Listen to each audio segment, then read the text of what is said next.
Hello மக்களே, திமுக தலையிலேயே கை வைக்கும் எடப்பாடி. இனி காங்கிரஸ் கூட்டணி இல்லை, நெருக்கடியில் தவிக்கும் ஸ்டாலின்.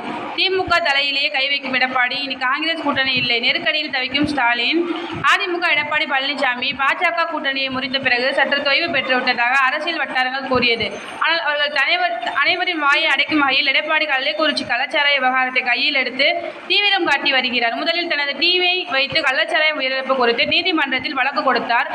இதற்கு அடிப்படையாக சிபிஐ விசாரணையை கொண்டு வர வேண்டும் என்று சட்டசபை பட்ஜெட் விவாதத்தின் போது வலியுறுத்தினார். மேற்கொண்டு சபாநாயகர் அதனை ஏற்க மறுத்தார். அது மட்டுமின்றி ஆளுநரிடம் சிபிஐ விசாரணை வைக்கும்படி மனுவும் கொடுத்துள்ளார். இதற்கிடையே உயிரிழப்பு குறித்து சென்னையில் போராட்டம் நடத்தினார். இவ்வாறு அரசியல் களத்தை சூடுபிடிக்கும் வகையில் தினந்தோறும் கள்ளக்குறிச்சி விவகாரத்தில் திமுகவிற்கு அழுத்தம் தரும் வகையில் பல நடவடிக்கைகளை மேற்கொண்டு வருகிறார். இந்த நிலையில்தான் தனது அடுத்த கட்ட நடவடிக்கை எடப்பாடி பெரிய அளவில் திட்டம் போட்டு வருவதாக கூறுகின்றனர். பாஜகவுடனான கூட்டணியை முறித்துக் கொண்ட அதிமுக நடைபெற்ற மக்களவைத் தேர்தலில் கூட இணையவில்லை, இனியும் இணைய மாட்டோம் என்று கூறிய நிலையில் காங்கிரஸை தன் வசம் வர அடித்தளம் போட்டு வருகிறாராம். சமீப காலமாக திமுக நிர்வாகிகள் மற்றும் காங்கிரஸ் நிர்வாகிகளுக்கிடையே அதிருப்தி நிலவி வருகிறது. குறிப்பாக காங்கிரஸ் நிர்வாகியான செல்வ பெருந்தகை உள்ளிட்டவர்களை முதல்வர் என்று அவ்வப்போது கூறும்போது, மேற்கொண்டு ஒரு மேடையில் நம்மால் தனித்து போட்டியிட முடியாது, இவ்வளவு நாட்கள் இப்படி சார்ந்து இருப்பது என்றெல்லாம் பேசிய சர்ச்சையை ஏற்படுத்தியது. அதிமுக கூட்டணியை கொந்தளிப்பையும் ஏற்படுத்தியது.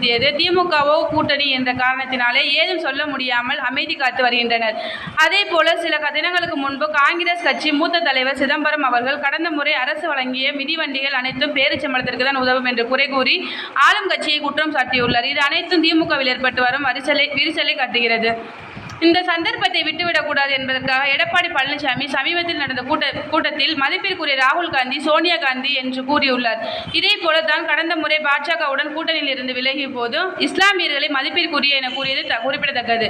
அதே வழக்கத்தை இங்கேயும் பின்பற்றுவதால் வரப்போகும் சட்டமன்ற தேர்தலில் அதிமுகவின் கூட்டணி கட்சியாக காங்கிரஸ் இருக்க அதிக வாய்ப்புள்ளதாக கூறுகின்றனர். தேங்க்யூ.